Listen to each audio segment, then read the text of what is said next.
throws the ball downfield. Picked off, it's intercepted, the first takeaway by the Falcons. Go throwing for the end zone, it's Pitts. Did he hold on? Touchdown, Atlanta. It was inexcusable, and there's no answer for it. So Atlanta with a chance to win this. Kick by Gonzalez. It is good. Atlanta wins. To win the division, we have to win out. That's as plain and simple as it is. First Take is presented by Liberty Mutual Insurance.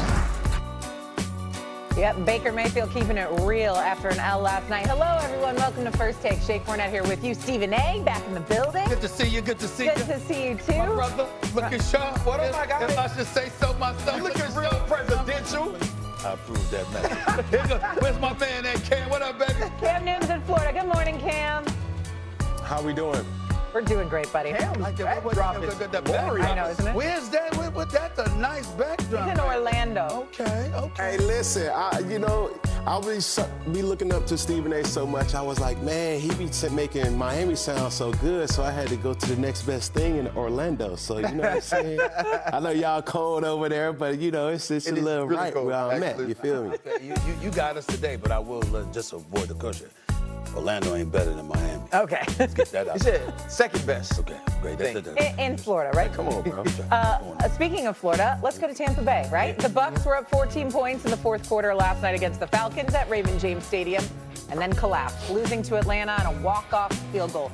Kirk Cousins against the Bucs is really something. He went to work last night, threw for 373 yards, 3 touchdowns. Kyle Pitts was really good as well, 166 yards and 3 TDs, handing the Bucs their 5th loss now in 6 games. In game, they had to have at home. Head coach Todd Bowles, none too pleased post-game. It's inexcusable. You don't make excuses. You gotta care enough where the hurts. You gotta care enough where the hurts. It gotta mean something to you. It's more than a job. It's your livelihood. How well do you know your job? How well can you do your job? You can't sugarcoat that.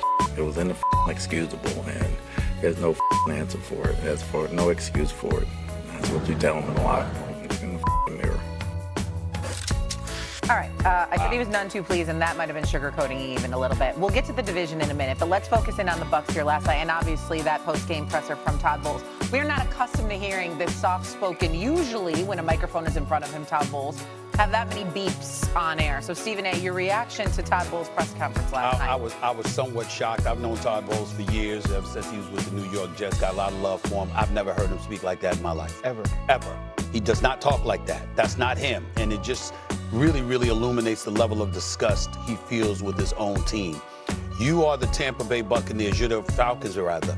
And you're facing a 3rd and 28 on your final drive. And what do? You complete passes of 14 yards to Kyle Pitts Sr., who just shredded them all night long for 166 yards. And then on a 4th and 14 to David Sills. How do you let that happen? A Tampa Bay defense, a Todd Bowles defense. I mean, this is where he hangs his hat on defense. And so when you see something like that happening, it gives you an incredible reason to feel alarmed. If you're the Tampa Bay Buccaneers, they are not what they used to be. They are not what they were expected to be. They are nose diving before our very eyes, and they're actually very lucky to still be in control of their own destiny, because the team that they're competing with is a team they go against 2 times in the last 4 weeks of the season, RC. Yeah, the Tampa Bay Buccaneers are imploding, and Todd Bowles feels the pressure. Todd Bowles don't talk like that. No. If you ever been around Todd Bowles in private, Todd Bowles doesn't talk like that. We're talking about a man with a mild-mannered demeanor that even when upset, even when correcting players, is respectful, is soft-spoken, is someone who approaches things in a very measured manner. When you're a defensive specialist, when your calling card is defense, and you're not only the head coach, but you're the play caller on the defensive side, and this Kirk Cousins, y'all. Yeah. Right? This is the same Kirk Cousins who was benched last year. That's right. The same Kirk Cousins who went through this entire offseason and couldn't garner enough in assets in the trade market to be traded off of a team. All after signing for $100 million. To be traded off of a team in his second year. And to now have him go for 373, Bijan Robinson, 175 yards. You already mentioned what Kyle Pitts was able to do. And for Sills Jr., to be the guy to make the big catch on 4th down, this is inexcusable. This is a 6-2 team that started this season. They're 1-5 in their last 6, and your last 2 losses are to the Saints. Nothing to play for. The Falcons, nothing to play for at home in Tampa.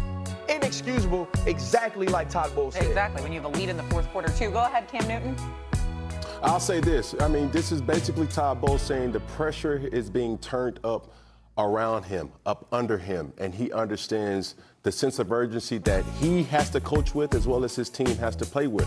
I mean, it's evident. You mentioned the 3rd and 28, but also I'll have you reminded about this fact. This was the first time all year that you had Emeka in Juba, you had Chris Godwin, and then you had Mike Evans as well. These guys were supposed to give you the boost that you was in dire need of searching for all season. And Todd Bowles knows that. He knows that, we were supposed to be the favorite to win the NFC South. If we find a way to squander this opportunity, it's not going to be good for his coaching stability. So therefore, when you have these type of outcries or outpours, these are the reasons why. And it's no reason why, he has turned to that version of himself because of the frustration. Falcons overcame 19 penalties. Yes. For 125 yards. On top of what Bijan Robinson did, on top of what Kirk Cousins did, you did penalize yourself 19 penalties for 125 yards, and you still win this game on the road with a 14-point deficit in the 4th quarter. It's moments like that when a coach loses his job.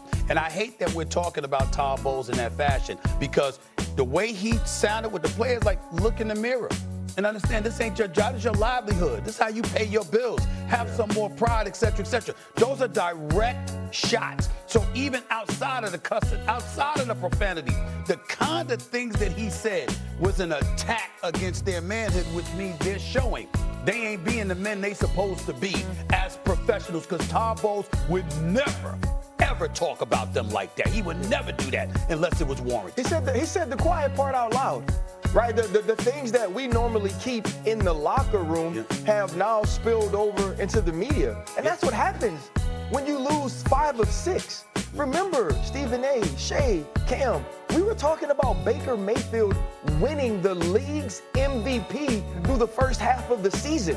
Now there are no longer those discussions because his team can't finish football games. The Buccaneers also have a Kirk Cousins problem. They do not know how to slow that man down. I am sorry. Their last 3 games, Kirk Cousins against the Buccaneers, he has like 1,200 yards. Yeah. He's undefeated, 11 touchdowns, 1 interception. They have no idea how to slow Kirk Cousins down. That in itself is an issue if you have to face him more than one time a year.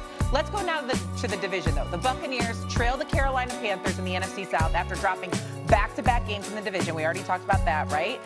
To the Falcons and to the Saints. Do we still believe, though, that the Bucs can actually win the NFC South amidst this free fall? What do you think, Cam?